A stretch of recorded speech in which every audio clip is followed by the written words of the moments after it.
अस्सलामु अलैकुम वरहमतुल्लाहि वबरकातुह। अल्हम्दुलिल्लाहि रब्बिल आलमीन वल आक़िबतु लिल मुत्तक़ीन वस्सलातु वस्सलाम अला रसूलिहिल करीम, अम्मा बाद। मोहतरम नाज़रीन इकराम, आपके सामने इस शॉर्ट वीडियो के अंदर जिस चीज़ की तरफ हम तवज्जो आपका दिलाना चाहते हैं वो ये है कि आम तौर पर दुनिया के अंदर बहुत सारे लोग इन चीज़ों से गाफिल होते हैं, जिसका ज़िक्र अल्लाह के रसूल सल्लल्लाहु अलैहि वसल्लम ने अपनी सही हदीस सही बुखारी की रिवायत है जिसके अंदर बयान फरमाया कि दो नेमतें ऐसी हैं जिसकी अक्सर लोग कदर नहीं करते हैं। नेमतानी मक़मून फ़ीहिमा कसीरुम मिनन नास, अस्सिहा वल फ़राग़, कि दो नेमतें ऐसी हैं जिसकी अक्सर लोग यानी बहुत सारे लोग क्या हैं, इस मामले में धोखे में है, इस मामले में नुकसान में है। वो क्या है? एक अस्सिहा, सेहत और तंदुरुस्ती, और दूसरी चीज़ है अल-फ़राग़ यानी खाली वक्त। यानी सेहत अल्लाह तबारक व तआला की बहुत बड़ी नेमत है मेरे भाइयों।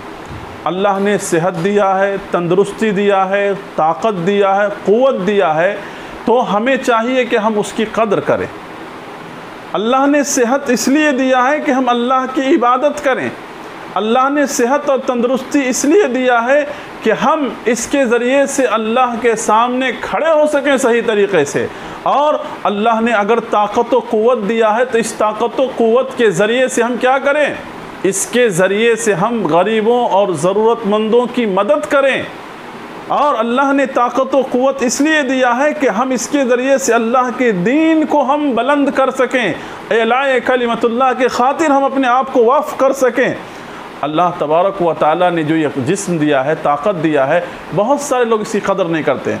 आप देखें, जवानी के आलम में इंसान अपनी ताकत, अपनी क़ुव्वत को नाजायज़ मकामात पर, गलत चीज़ों में, गलत आदतों में, गलत अखलाक व किरदार के पीछे पड़ करके अपनी जवानी को खो देते हैं। आज उसका नमूना आप देखें कि आज का नौजवान इतनी कम उम्र के अंदर गलत चीज़ों का आदी बन करके, अल्लाह अकबर, नशे की चीज़ें हैं, ड्रग्स हैं, शराब हैं, गुटखा है, बीड़ी सिगरेट है। आप देखिए ये बीड़ी सिगरेट है, इन तमाम चीज़ों के ज़रिए से आज का नौजवान कितना नाकारा हो चुका है, कितना बेकार हो चुका है। और आज मामूली उम्र के अंदर आज मुख्तलिफ़ किस्म के अमराज का शिकार है। मेरे भाइयों, इस सेहत की कदर अगर आप जानना चाहते हैं तो कभी आप हॉस्पिटल का विज़िट किया करें, कभी मरीज़ों को जा कर के आप देखें। शरीयत ने आपको इस बात का हुक्म दिया, इयादतुल मरीज़ जिसे कहा जाता है, कि कितने ऐसे मरीज़ हैं, अल्लाह अकबर, जो सेहत से लाचार हैं, मजबूर हैं, महीनों महीनों, सालों साल वो हॉस्पिटल के अंदर पड़े हुए हैं, बेड पर पड़े हुए हैं, दूसरों के मोहताज और ज़रूरतमंद हैं। मेरे भाइयों, अल्लाह ने सेहत दी है तो इस सेहत की कदर कर लें। सेहत और तंदुरुस्ती बहुत बड़ी दौलत है अल्लाह रब्बुल आलमीन की, लिहाजा बेजा चीज़ इस्तेमाल करके अपनी सेहत को अफेक्ट ना करें, अपने सेहत को ख़राब ना करें। लिहाजा अल्लाह के रसूल सल्लल्लाहु अलैहि वसल्लम ने कहा कि इस मामले में बहुत सारे लोग धोखे में रहते हैं। सेहत जब इंसान की गिर जाती है, इंसान जब मजबूर हो जाता है, तब इस बात का एहसास इंसान के अंदर होता है। लिहाजा उस वक्त के आने से पहले अक्लमंद वो होता है जो बाकायदा तौर पर अपनी सेहत की कदर करता है। मेरे भाइयों, अल्लाह के पास भी वो मर्द, वो मोमिन बेहतर है जो सेहतमंद है कमज़ोर के मुकाबले में। अल्लाह ने आपको सेहत दिया है, आप सही तरीक़े से सजदा कर सकते हैं, क़याम कर सकते हैं, आप सही तरीक़े से हज व उम्रा कर सकते हैं। लिहाजा आप देखिए, हज और उम्रा के अरकान में से जो एक रुकन है, क्या आदमी जो कंधा अपना खुला हुआ रखता है, दायां कंधा, वो अपनी ताकत का मुजाहरा करता है कि जिस वक्त मुसलमान बीमार हुए थे मदीना जा कर के, तो मुशरिकीन ने ताना दिया था कि ये लोग कमज़ोर हो गए, इनको बुतों की बद्दुआ लग गई है। उस वक्त कहा अल्लाह के रसूल सल्लल्लाहु अलैहि वसल्लम ने कि मुसलमान कमज़ोर नहीं हुआ है, अभी भी उसके बाजू में ताकत है। तो मेरे भाइयों, आज देखिए जो कमज़ोर है, लाचार है, बुज़ुर्ग है, खड़े होकर के इबादत नहीं कर सकता है, यानी बैठ कर के वो नमाज़ पढ़ रहा है, आप वो क़याम नहीं कर सकता, रुकू नहीं कर सकता, सुजूद नहीं कर सकता है। अल्लाह ने सेहत दिया है, तंदुरुस्ती दिया है, तो मेरे भाइयों इसकी कदर करें, इसकी हिफाजत करें और हर गलत काम से अपनी सेहत की हिफाजत करने की कोशिश करें, बिलखुसूस मेरे नौजवान भाइयों। दूसरी चीज़ जो इस हदीस के अंदर बताया गया वो क्या है? वल फराग, खाली वक्त। ज़िंदगी के अंदर अगर वक्त है तो ये वक्त बहुत कीमती चीज़ है।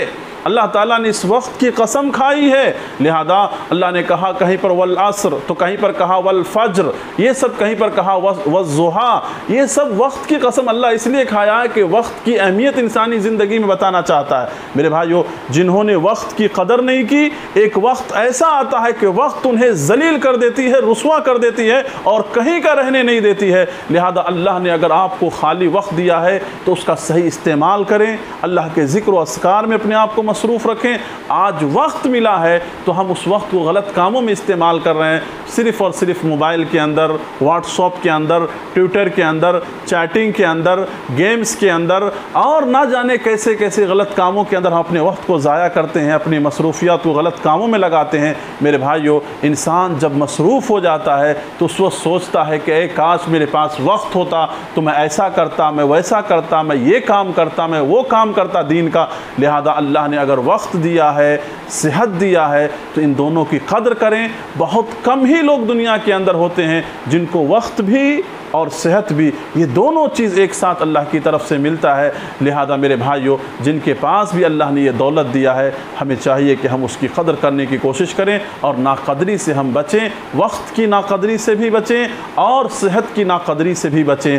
क्योंकि अगर हमने सेहत की कदर नहीं की तो भी परेशानी है, और अगर वक्त की कदर नहीं की तो एक वक्त आएगा कि वक्त हमें जलील रुसवा करेगी और हम कहीं का होकर के हम नहीं रहेंगे। लिहाजा जो वक्त मिला है उस वक्त में हम बने, यानी अपने आप को बनाएं, अपने अंदर सलाहियत और क़ुव्वत पैदा करें, अपने अंदर इल्म और एजुकेशन अपने अंदर हम हासिल करने की कोशिश करें, अपने अंदर हुनर पैदा करने की कोशिश करें। आज हमारी कौम के नौजवान अपने वक्त को बेकार चीज़ों में तो ज़ाया करते हैं, लेकिन इल्म और एजुकेशन की तरफ अपने आपको नहीं लगाते हैं। मेरे भाइयों, दीनी उलूम के अंदर कुरान मजीद की तिलावत में, सीखने में, याद करने में, इन तमाम कामों में अपने वक्त को लगाएं। अल्लाह से दुआ है कि रब्बुल आलमीन हमें इन दोनों चीज़ों की कदर करने की तौफीक नसीब फरमा। आमीन। अस्सलामु अलैकुम।